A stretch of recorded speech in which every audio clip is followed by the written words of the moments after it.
For 17 years, he called her the woman who saved his life. Not inspired him, not supported him, save him. He built a brand around love, loyalty, and second chances. He stood on stages and told millions of people that no matter how broken a man was, the right woman could help rebuild him from the ground up. And for nearly 2 decades, he pointed to his marriage as proof. Then suddenly, at 68 years old, everything seemed to crack. Rumors exploded across the internet. Headlines spread faster than facts. And the man who had spent a lifetime preaching loyalty was now at the center of a story that threatened to destroy everything he had built. But the truth behind what happened is far more complicated than anyone expected. Because this wasn't just about a rumor. It was about a past that never fully disappeared, a reputation that made him a target, and a life story filled with contradictions that the world never quite knew how to process. It started in August of 2023. An anonymous post appeared online. No clear source, no verified evidence, just a claim, one so explosive that it didn't need proof to spread. The allegation that Steve Harvey had discovered his wife had been unfaithful. Not with a stranger, not with someone distant, but with 2 men inside his own inner circle, his bodyguard, and his personal chef. Within hours, the story had traveled across platforms: Twitter, YouTube, Facebook. Within days, it was being treated like fact. People weren't asking if it was true. They were asking how it could happen. Because what made the rumor so powerful wasn't just the accusation itself, it was the irony behind it. The bodyguard at the center of the claim wasn't just an employee. He was someone who had been close to Harvey for years. Someone trusted, someone loyal, and, more importantly, someone who had once played a role in bringing Steve and his wife back together.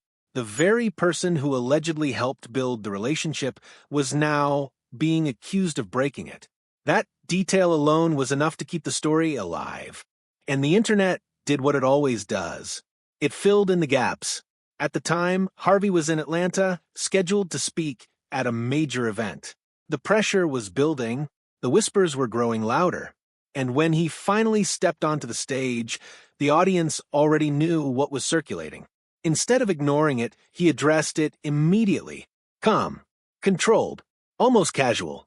He said he was fine, his wife was fine, and whatever people thought they knew wasn't worth their time. The crowd laughed. They applauded. For a moment, it seemed like the situation had been shut down. But the internet doesn't stop that easily.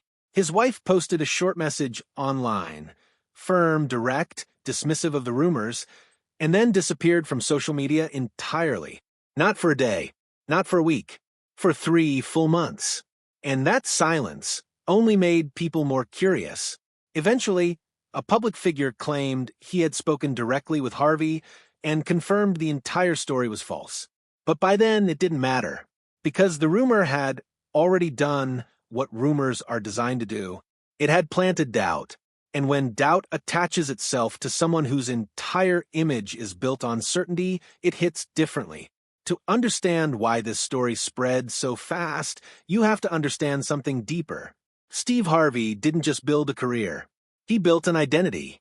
He positioned himself as a man who had figured things out, especially when it came to relationships.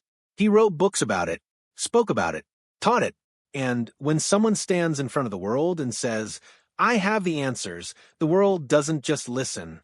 It waits. It waits for the moment something doesn't add up. Because long before this rumor ever existed, there was a history most people didn't fully understand. 3 marriages, 3 very different chapters, and each one revealing a different version of the same man. His first marriage began before fame, before television, before the world knew his name. It was a life built on ordinary expectations, family, stability, responsibility. But as his career began to take shape, everything else started to fall apart. The demands of chasing success pulled him away from home. Time disappeared, priorities shifted, and eventually the marriage collapsed. What followed was difficult: financial struggles, legal obligations, and a reality that forced him to confront the cost of ambition. It was a chapter that never completely left his story. His second marriage came later, at a time when loneliness had started to settle in. He would later admit that he entered that relationship for the wrong reasons, not out of clarity, but out of a desire to avoid being alone. And when a relationship begins that way, it rarely ends peacefully. The divorce was messy, public, prolonged. Accusations surfaced, legal battles followed. Emotions spilled into the public eye in ways that couldn't be controlled. It became one of the most complicated chapters of his life. And even after it ended, it didn't really end. Because some stories don't fade quietly. They linger. Then came the relationship that would define everything. The one he would later describe as life-changing. The one he would credit with saving him. They had met years earlier, briefly, at a time when neither of them was ready. Life pulled them in different directions. They built separate lives, married other people, but eventually, years later, they found their way back to each other. And this time it worked. They married, blended families, built something that appeared solid, stable, unshakable. And for a long time it was. But life doesn't move in straight lines. Even as his personal life found stability, his public life delivered one of the most unforgettable moments of his career. It happened on a global stage, a moment watched by millions around the world, a moment that would follow him for years. He was hosting a major international event. Everything was going smoothly until it wasn't. He read the wrong name, crowned the wrong winner, and for nearly 2 full minutes, the mistake stood uncorrected in front of a global audience. Then reality hit. He returned to the stage and corrected it, live, in real time, in front of the entire world. It was awkward, painful, unavoidable, a moment that could have ended careers. But instead, he survived it. More than that, he adapted, turned embarrassment into opportunity, continued hosting, continued building. Because if there's one thing his life had already taught him, it was how to recover. That ability didn't come from success. It came from something much earlier, something far less glamorous. There was a time when he had nothing, no stable income, no home, no safety net, just a dream that didn't make sense to anyone around him. He lived in his car, a simple vehicle parked in different places night after night. Inside it, a cooler with basic food, clothes carefully arranged so he could still appear presentable on stage. He performed wherever he could, for whatever he could earn. Sometimes it wasn't enough, but he kept going, because somewhere deep inside, he believed something would change. Not immediately, not easily, but eventually. And it did, slowly at first, then all at once. Television opportunities, hosting roles, business ventures. One success led to another. And over time, the man who once struggled to survive built something massive. An empire, multiple shows, best-selling books, investments, influence that stretched across industries, from nothing to everything. But success doesn't erase the past, and it doesn't silence critics. In recent years, new accusations emerged. Not about his personal life this time, but about his work. Claims from other comedians suggesting that some of his material wasn't entirely original. Stories resurfaced. Comparisons were made. Old performances were re-examined. Some supported the claims. Others dismissed them. And once again, there was no clear resolution. Just another layer added to an already complicated legacy. Because that's what his life has become. Layers. Contradictions, moments that inspire, and moments that raise questions. On one side, there's the story of resilience. A man who refused to quit, who turned failure into fuel, who built a life beyond what anyone expected. On the other side, there are the decisions, the relationships, the controversies, the parts of the story that don't fit neatly into a motivational speech.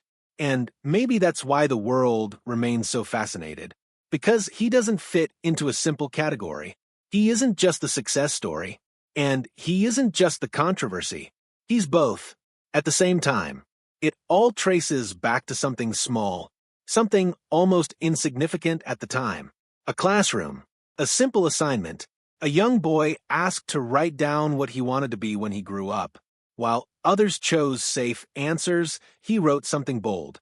He said he wanted to be on television, and when his teacher read it, she didn't encourage him.